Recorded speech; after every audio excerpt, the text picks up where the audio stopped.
There are options, and that's why we need to take this opportunity seriously.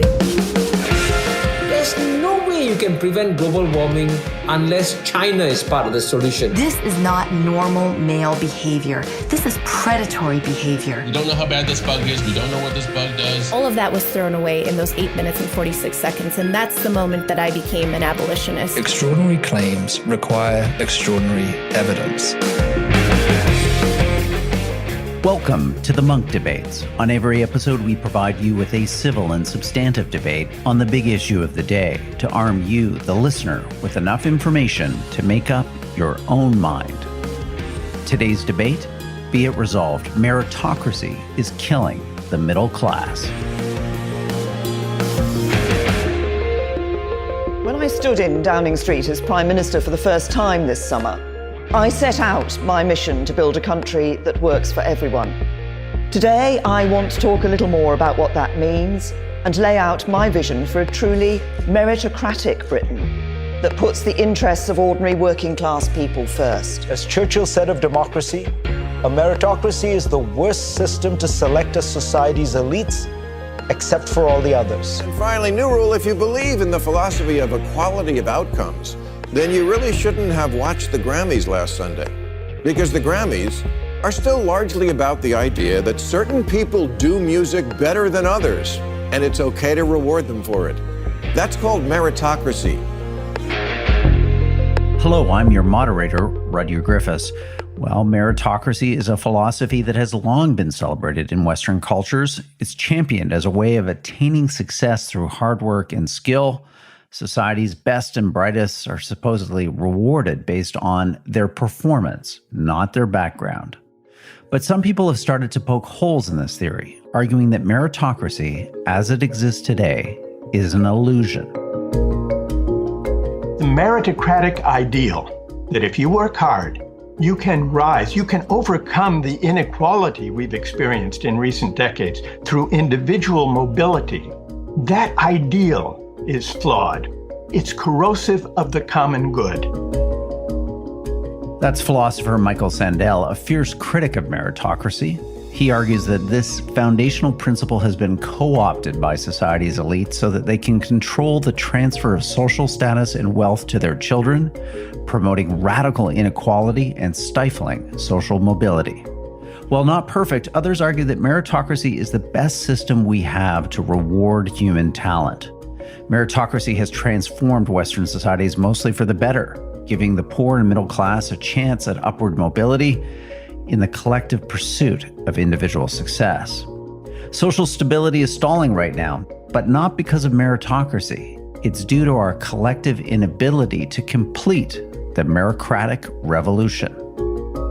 On this installment of the Munk Debates, we challenge the essence of these arguments by debating the motion, be it resolved, meritocracy is killing the middle class. Arguing for the motion is Daniel Markovitz, professor of law at Yale Law School and author of the bestseller, The Meritocracy Trap. Arguing against the motion is Adrian Wooldridge, political editor of The Economist and author of The Aristocracy of Talent, How Meritocracy Made the Modern World. Daniel, Adrian, welcome to the Munk Debates. Nice to be here.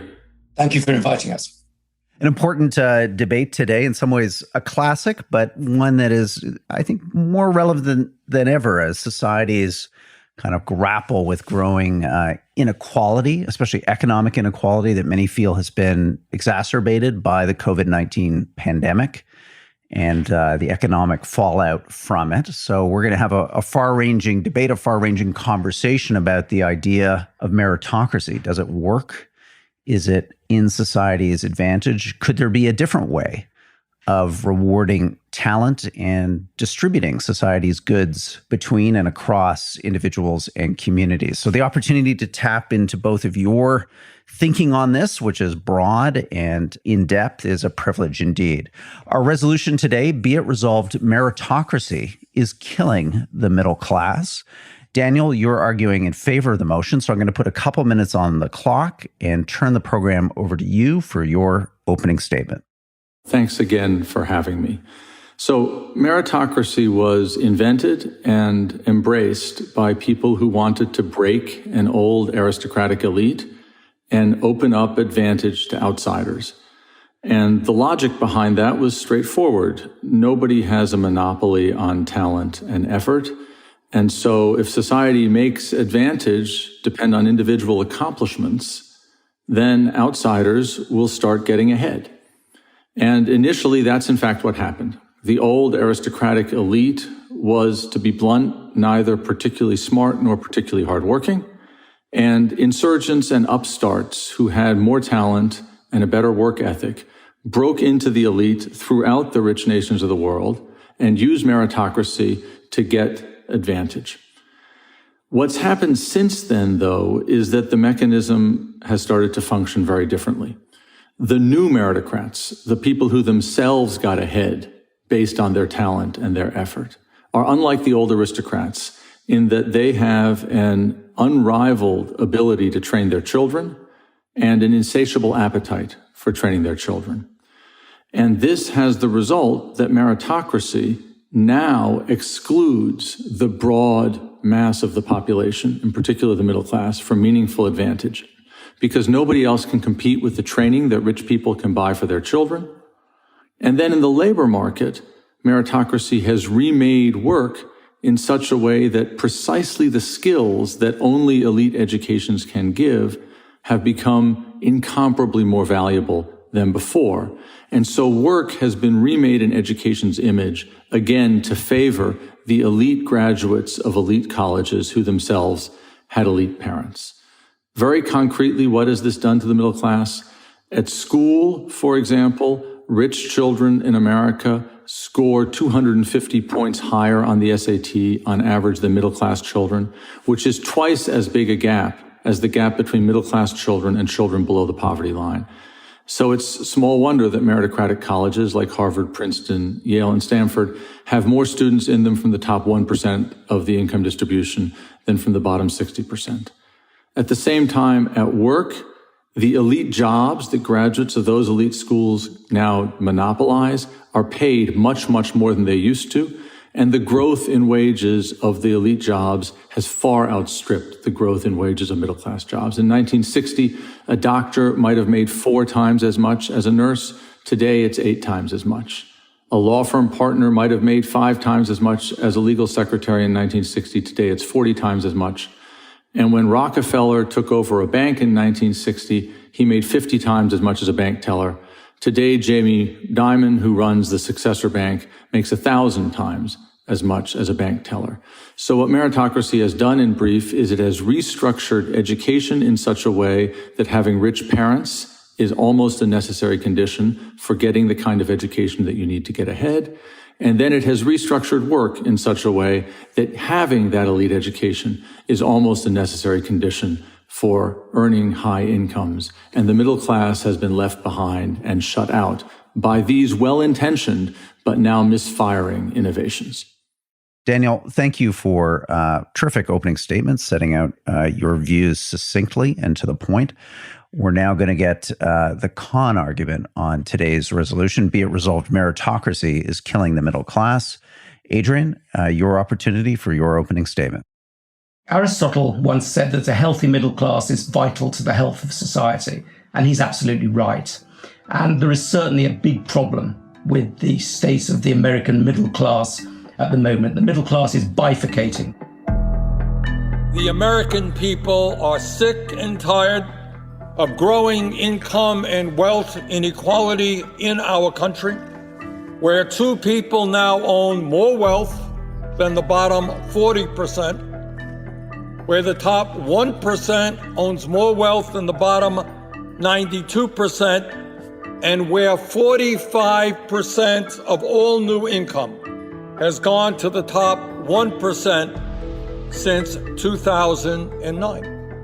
In other words, the people on top are doing phenomenally well. So the upper middle class is becoming more aristocratic in its qualifications and in its tastes, and the lower middle class is being sucked down into the working class. But I don't think that this is essentially a problem with meritocracy. It's a problem in many ways with the lack of meritocracy, and the best solution to the problem is more meritocracy, not less meritocracy. Aristotle, again, let me talk about, said that there is sort of a dark side to every social formation. So kingship has its dark side in tyranny, aristocracy has its dark side in oligarchy, democracy has its dark side in populism. And what we're seeing now is the dark side of meritocracy, or rather pluto-meritocracy, when meritocracy is corrupted by plutocracy, when the privileged use their privileges to transmit their position to their children by buying them better education. We're definitely seeing that. But I think that is a perversion of meritocracy. If you look at the history of meritocracy, it was something that was advanced initially in the American Revolution, the French Revolution, the English Liberal Revolution by middle-class people who wanted to open up opportunities. If you look at the creation of a ladder of opportunity, it was the work of the middle classes, middle-class reformers, and it certainly benefited the middle classes. And if you look at the golden age of meritocracy, it was also the golden age of the middle classes. And I think what's happened is that this noble and revolutionary idea has been captured by a plutocracy. And the best way to restore the meritocratic spirit is more meritocracy, rescuing it from the hands of the plutocracy. And I would say that, a simple example of this perversion would be to look at Harvard, not Daniel School, Yale, but at Harvard, where only 20% of the places are given away on real merit. The other 80% are given away on the basis of some sort of hook. If your parents went to Harvard, for example, if you do athletics, often very elite athletics like rowing or polo or the rest of it, or if you're a very talented musician or something like that. And I think the best way to make that university more middle class and less plutocratic than it now is to take away these hooks, introduce pure meritocracy, and you would see immediately a huge surge, for example, in the number of middle-class people, particularly in the number of Asian Americans, particularly the sons of immigrants, who are being excluded by the way that the system is now rigged. So Pluto meritocracy bad, real meritocracy good. Thank you, Adrian. Terrific opening statements from you both. Now an opportunity for rebuttals. So Daniel, your chance here to react to Adrian's opening statement. What do you want to take exception with? I think I want to start by pointing out that there's a large zone of agreement between us, which is that we both agree that there are plutocratic corruptions in our current social order, which are unfair and unmeritocratic. So in the United States, it's effectively possible for a very wealthy person to buy admission to university for their children. That's unfair and unmeritocratic. Legacy preferences in which the children of graduates of universities get a leg up in admissions are unfair and unmeritocratic. So we both agree that those are bad things, and we both agree that equality of opportunity is a good thing.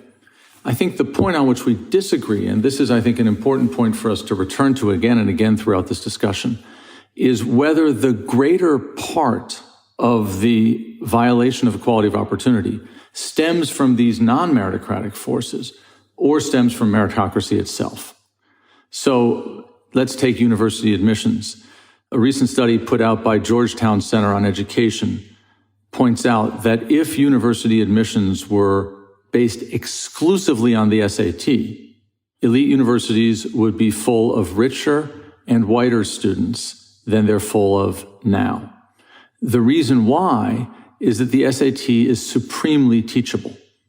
And rich people and people with cultural privilege are able to devote large amounts of resources to teaching their children to do very well on that test.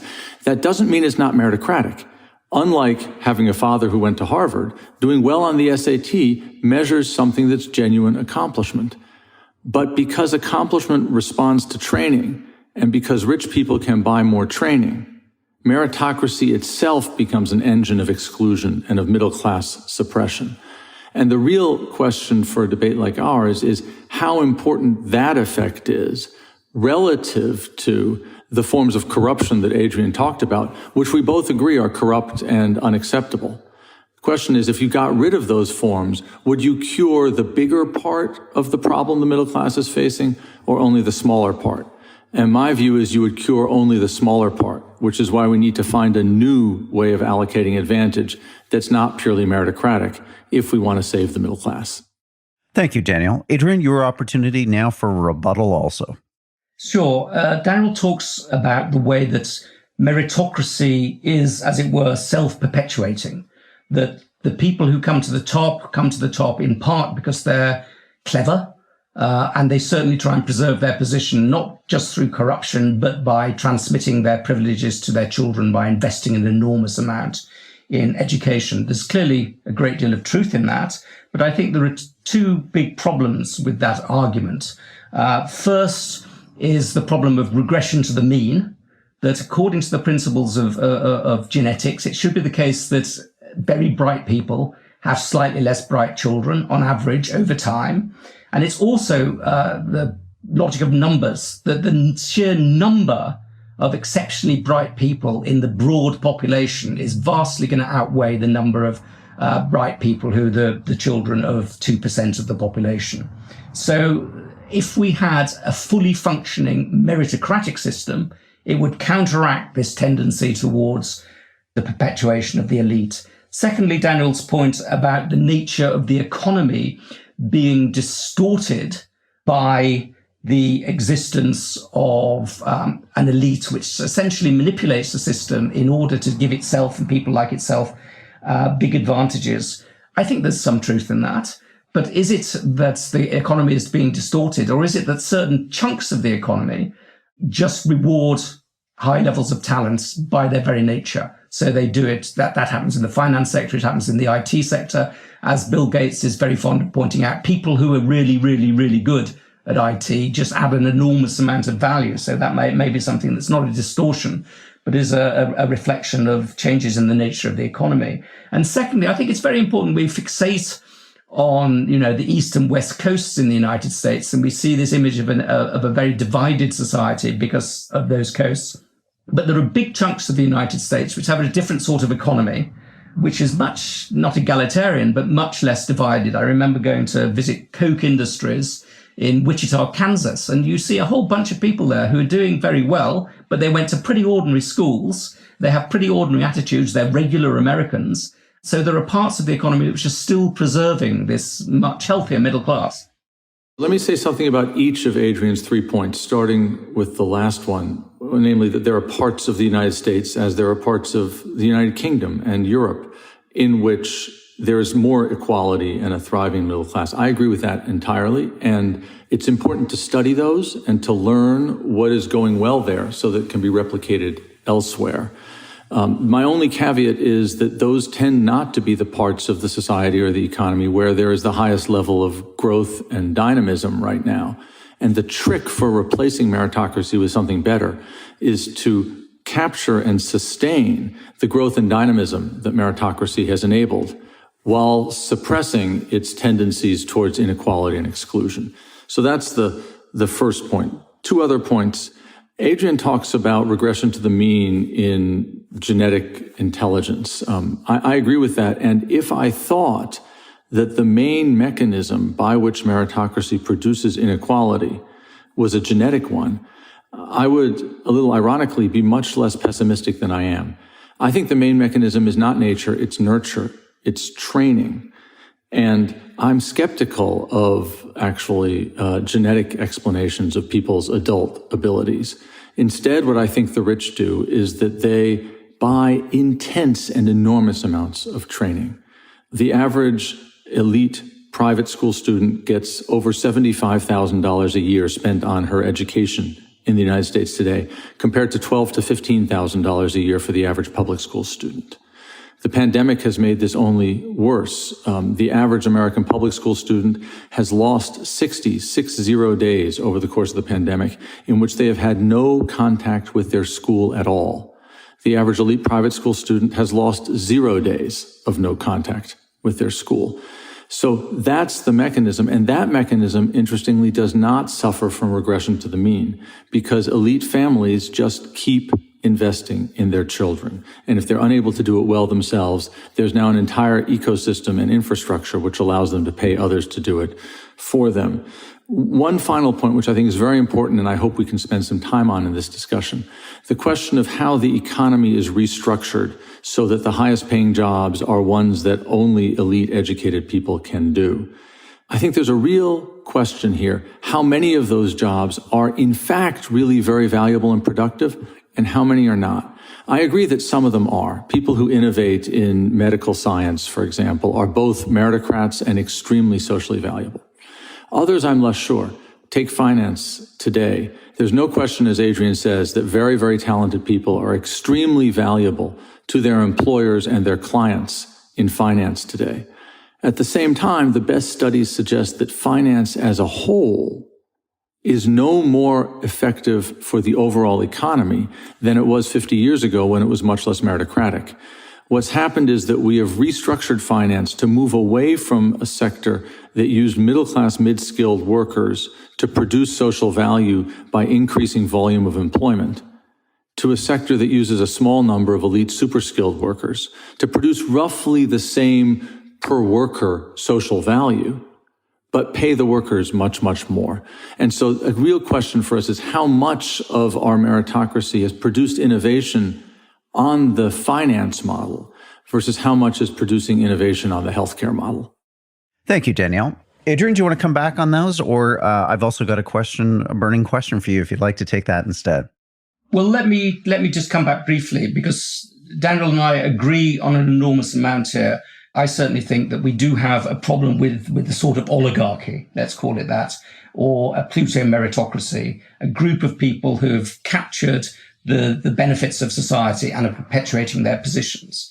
I think we also agree that the financial sector is too big, and that although it produces enormous rewards for certain people who participate in itself, collectively, it's taking up too much of the talent of society and has become something of a parasite. But the question is, what do we do about this? How do we break the connection between social privilege and the inheritance of social privilege? And is getting rid of meritocracy the best way of doing that? And I believe that actually going back to a much purer version of meritocracy, more testing, more educational selection, getting rid of the incrustations of corruption, but also doing much more to look for the hidden Einsteins in society is the way to do that. And the Georgetown study, I'm very suspicious of the Georgetown study, and there are many, many, many studies of the impact of SATs, but I don't think most elite institutions would be whiter and more privileged if we just did it on the basis, if we just selected positions on the basis of SAT scores. And I don't believe that the Asian Americans who brought a legal case against Harvard against Harvard's discrimination against them believe it either. A group of about 60 Asian organizations is suing Harvard University. They say that affirmative action hurts Asian students, and they have the numbers to prove it. According to a study by Princeton University, Asian applicants must score 140 points higher on the SAT than white students do, 270 points higher than black students do, and 450 points higher than African American students, just to have the same shot at getting in. I think that you would definitely get more Asians, and I suspect you would get far fewer frat boys at Harvard, to take Harvard as an example, than if you just relied purely on SATs. There are many studies, and I don't take the Georgetown one as being the best. Great. Let me join the debate here with some questions that our audience would have listening to you both now in this excellent debate. And Daniel, to come to you first, I want to hear a bit more from you on Adrian's argument about sheer numbers here. Both of you agree on this notion of a kind of plutocracy who has kind of captured the commanding heights of these elite institutions and elite jobs in the economy. But why isn't Adrian right that if you simply corrected these institutions to allow for a truly meritocratic intake, whether it's through a SAT or some kind of reform, standardized testing, just the sheer number, the 99%, the extent to which nature will distribute human talent across that pool, and it will just be so much larger than the 1% of the children of the plutocratic elite that necessarily, maybe quite quickly, would reinvigorate a much truer version of meritocracy as we might have known in generations past. Sure. I think that in some sense, this is an empirical question. And there are many advantages to a debate like this, but a disadvantage is we can't actually pore over the data sets in real time. Let me give you a report of something I did with the SAT, with the College Board's SAT report from, I think, 2018. I looked through it to see how many kids there were in America, one of whose parents at least had a graduate degree, who scored the Ivy League median in the SAT verbal portion of the test. And the answer was roughly 15,000. And then I tried to find out how many kids there were in America, neither of whose parents had graduated high school, whose verbal SAT hit the Ivy League median. And it turned out the tail of the distribution was so thin there that statistical techniques became unreliable. But if you grind out the numbers, the answer was 32 in the whole country. Now, obviously, children neither of whose parents have graduated high school are a particularly disadvantaged group. These aren't middle-class kids. But I present this fact just to illustrate how enormously powerful training is for children. The number of kids, neither of whose parents have graduated high school, who have the native talent to thrive in the Ivy League in the United States is absolutely enormous. It's just that to win at the meritocratic competition, you don't have to have just native talent. You have to have all of this training over the course of your life. And the training is incredibly, incredibly expensive. And that's why looking at SAT scores only for admissions would distort away from equality the classes of these universities. I should say one thing that's true. I agree entirely with Adrian. One group that would be benefited by this is Asian Americans, or in particular, actually, because Asian Americans are a very large and diverse group, certain subsets of Asian Americans who are now disadvantaged by non-meritocratic college admissions. In a way, I think that Adrian and I both agree is unjust. But the larger group of beneficiaries would actually be the children of rich white parents, who mostly are not frat boys. They're very hardworking kids who have had education squeezed into them in a way that makes them perform very, very well. Hi, Rudyard Griffiths here, your host and moderator. I have a favor to ask you. Please consider becoming a Munk member. Membership is free and you get access to a series of great benefits, including a 10-plus year library of some of our best debates, dialogues, and podcasts. You also get a free monthly newsletter featuring the debates that we're watching around the world. And you get a specially curated Friday weekly Munk members only podcast that focuses on the big international events and trends shaping our world. All of that, again, free at www.monkdebates.com. I hope you'll consider joining and becoming part of our community. Now, back to our program.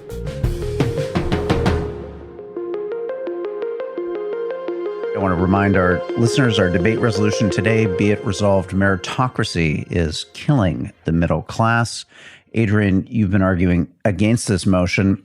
Let me put a question to you, which is to build, I guess, on what Daniel just said, is that what we're really describing here is not simply a principle, an idea of how to allocate and organize society. We're really describing a culture that we now exist, as you both have described, and you both agree, in a intensely elite, plutocratic culture where the benefits of society are rewarded anything but equally. So I want to hear a bit more from you and push this debate a bit for both of you towards how do we reform this? How do you confront the vested power and structure in society to reassert the meritocratic principle? Because as Danielle describes it, it is deeply entrenched and its command and control is extensive. So, give me some optimism here. Optimism is very hard to come by when you're dealing with this debate. I think Aristotle, as I said at the beginning, Aristotle is profoundly right that a society that doesn't have a large, vigorous, healthy middle class is a society that's in danger. And I think that is the case in the United States at the moment, and it fills me with pessimism about the future. But I do think there are some grains of optimism here, not so much in the United States, but more generally, that I think if you combine two things, one is the use of objective tests to search for the hidden Einsteins and talent. And the second is the use of academically selective and rigorous schools in areas where there is a lot of poverty, that you can discover those hidden Einsteins. And I want to give you an example of this actually working, which is the Brampton Manor Academy in the United Kingdom in the East End of London, which has an extremely poor catchment area. It has a great many children on free school meals, which is an index of how poor it is. It has children overwhelmingly drawn from ethnic minority backgrounds, particularly Indian and Black pupils. And this year, it got more children into Oxford and Cambridge than Eton did, because it has a very rigorous system of selection and a very rigorous system of training. So I think if we're sufficiently committed to looking for talent, and once we've found it, nurturing it through highly rigorous education, then we will be absolutely amazed by what we discover. And I would like to add, just as a parenthesis here, that Oxford and Cambridge are doing a much better job of addressing this problem than Harvard or any of the American Ivy League's universities are, to their shame and our credit. Mm-hmm. So, Daniel, I mean, we've had waves of educational innovation. I think of Dewey and the progressive movement in the United States in the early 20th century. I mean, why isn't this just a challenge for a new wave of kind of educational reform that defenestrates the plutocrats from the likes of Harvard and Yale, and we're off to the races again. American society rebuilds its middle class. These high-paying expert jobs are more equally distributed through society. And a new era, a new dawn opens up. So first of all, let me say I think Adrian is right that Oxford and Cambridge are doing a better job at this than the elite American universities, and that the trick of finding and then nurturing talent from outside of the elite is a trick that can be learned and supported, and I'm in favor of supporting it. I think the real question is whether enough such cases can be found in a systematic way to rebuild an equal society, or whether the result of these efforts, no matter how well-intentioned and skillfully pursued, will simply be to add a little bit more social churn at the top to a society that remains fundamentally unequal and fundamentally damaging to the middle class. I worry that the second thing will happen. And that's because I think that the expense of training children in the way in which elites train their children is so great that it can't be done at scale through the public system. There's some evidence of that in early returns. So there's evidence that in the Ivy League, systematic efforts to admit more students from outside of the elite have succeeded at admitting more students from outside of the elite. The share of Pell Grant recipients at Ivy League universities, for example, has gone up in the past 5 years. But mostly those new admissions have come at the expense of middle-class kids. So the number of rich kids remain the same, the number of working class and poor kids goes up, and the number of middle-class kids goes down. And that's because the intense education that the rich can buy for their children continues to make their children successful meritocrats. And so if you have that worry, what you actually need to do to solve the problem and rebuild the middle class is not sort of prayerfully look for new avenues of opportunity for excluded people into an elite that remains as rich and as elite as ours is. What you actually need to do is make the elite absolutely less elite. That is to say, shrink the difference in equality of outcomes. Shrink inequality of outcomes in the service of promoting equality of opportunity. Wow, that's an interesting idea. So, Adrian, come back on that. I mean, to what extent can we fix this problem by changing the emphasis from, equality of opportunity to equality of outcome, and to really think about institutional and other reforms that level the playing field, not on the kind of the intake, but on the outtake, on what flows through these institutions, where people are at in terms of the opportunities that are open to them as they leave high school, whether it be public, private, enter, higher education or the workforce? Why isn't a new, stronger emphasis on equality of outcome the right way to restore a meritocratic principle in our society? Well, I think Daniel's absolutely right that there is a point whereby equality of opportunity, if it leads to too much inequality of results, sort of rubs itself out, cancels itself out. That if people are starting from radically different worlds almost of opportunities, then you can't really talk about equality of opportunity. But I do think that has to be reconciled or weighed against some other things. One is that inequality of outcome, if it produces great innovators like Bill Gates, and if it produces great innovators like Steve Jobs or any other number of people we could mention, that collectively improves the life of society and collectively improves the opportunities available to everybody. We wouldn't be having this conversation, you sitting in Canada and me sitting here in Hampshire in England, had it not been for a whole bunch of people who got very big rewards for the innovations that they took. So the whole of society can become better as a result of innovations. And I think the best way to deal with extreme inequalities of outcome when it comes to wealth, well, there are two ways. One is through taxation, whereby, very rich people are forced to give up some of their wealth, a system which doesn't really work as well in the United States as it does elsewhere because people get round it in all sorts of ways,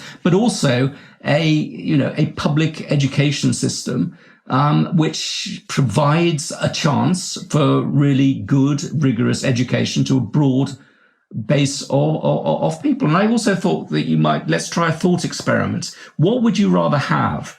A father who was, or mother, who was incredibly rich, but also incredibly dissolute and didn't care very much about you, or a father or mother who was much, much poorer, but had a sterling work ethic and a very family-focused approach to life.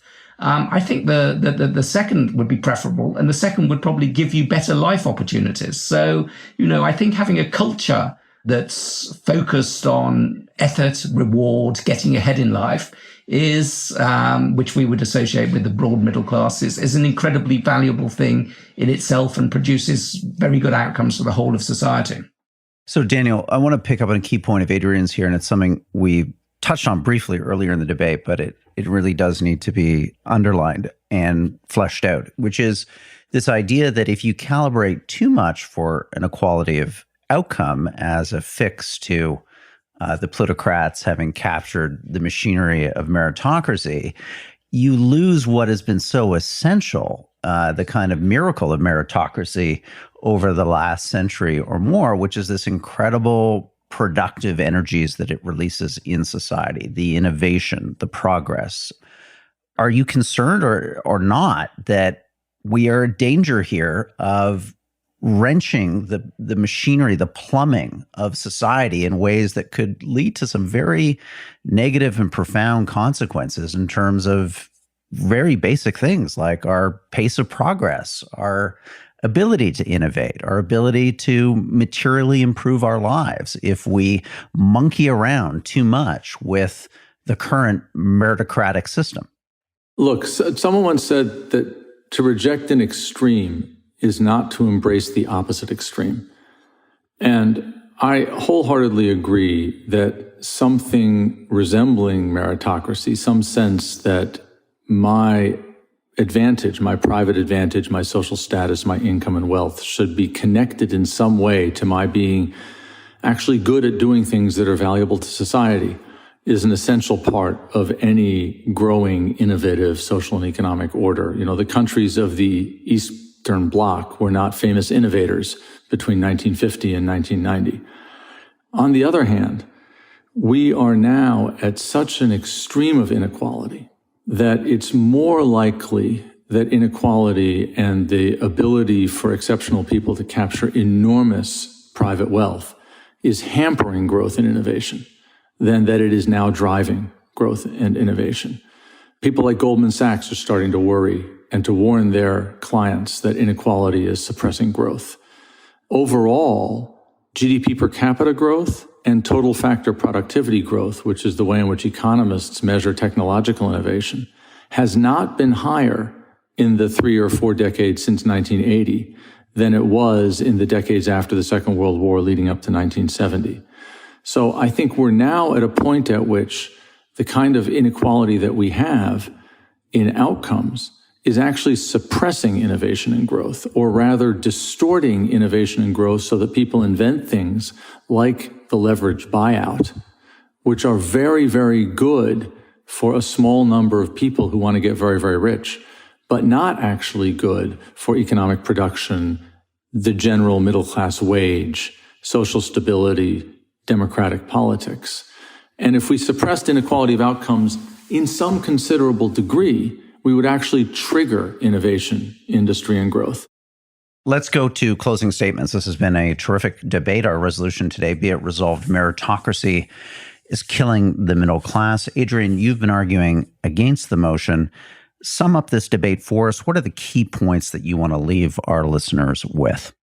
I think the middle class is in serious danger, and that is almost a mortal threat to the health of any society. However, I don't think that it's the result of meritocracy. Purely, it's the result of this confusion between merit, or this marriage between meritocracy and plutocracy, in which the plutocratic side is really the active side, which is closing opportunities to the middle class and shrinking the middle class. And my way of dealing with this problem would be more meritocracy, not less meritocracy. That is, more use of SAT tests rather than using much more subjective methods of assessment, more use of educational selection, and particularly the provision of extremely academically rigorous schools in poorer neighbourhoods. I point to the example of this school in the East End of London, which now gets more children from very underprivileged backgrounds into Oxford and Cambridge every year than Eton does. It proves, I think, that demonstrates that meritocracy can break down the link between parental wealth and educational outcome. And what most worries me about the idea that softening meritocracy a bit, which instinctively is quite attractive, why not make it a bit easier? Why not loosen the rules? Is I think if you loosen the rules, you create more space for privileged people to play the system and get their children the sort of advantage that you crave. So it's having hard rules and having rather difficult choices about educational selection that I think are the one thing that we can do that will break this link between privilege and opportunity. Thank you, Adrian. Daniel, we're going to give you the last word in our debate today. Be it resolved, meritocracy is killing the middle class. You've been arguing in favor of the motion. Wrap this debate up for us. There's no question that the middle class is in trouble. A middle class child born in 1980 is less than half as likely as a middle class child born in 1940 to earn more money than its parents. And that decline in upward economic mobility is roughly twice as big for a middle class child as either for a rich child or a poor child. So the middle class is suffering, and it's suffering more than other parts of our society. In my view, the root cause of that suffering is this system of self-perpetuating dynastic transmission of privilege by meritocratic means. As rich parents invest amounts in educating their children that nobody else can match, because training works, rich children then do unusually well at meritocratic tests, not because they're more talented or more virtuous, but just because they're more trained. Rich graduates then remake work in a way that advantages precisely the skills that they have, capture enormous incomes, and pass their privilege down to their children, and the cycle continues. Obviously, we should stomp on the corruptions of meritocracy, nepotism, bribery. But really, to fix this requires that we revisit the basic principle of meritocracy, which is a competitive principle, the idea that the one who does best should capture the most. The trick is what to replace it with, not nepotism, not aristocracy, but rather an open and democratic system in which people get rewards for things that are worth doing, in which training is broadly distributed, in which elite education is diluted, opened, diversified, and in which work focuses again on deploying technology to empower and embolden middle-class workers to become more productive. Thank you, Danielle, and thank you, Adrian. This has just been a terrific debate. We've unpacked some of the big ideas here. We've debated the key issues, and it's really all been as a result of your sustained engagement with this critical issue, the future of meritocracy in our society. So on behalf of the Munk Debates community, thank you both so much for coming on the program today. Thank you, Rudyard, and thank you, Adrian. Lovely to speak. Thank you for having us. Thank you indeed. Excellent.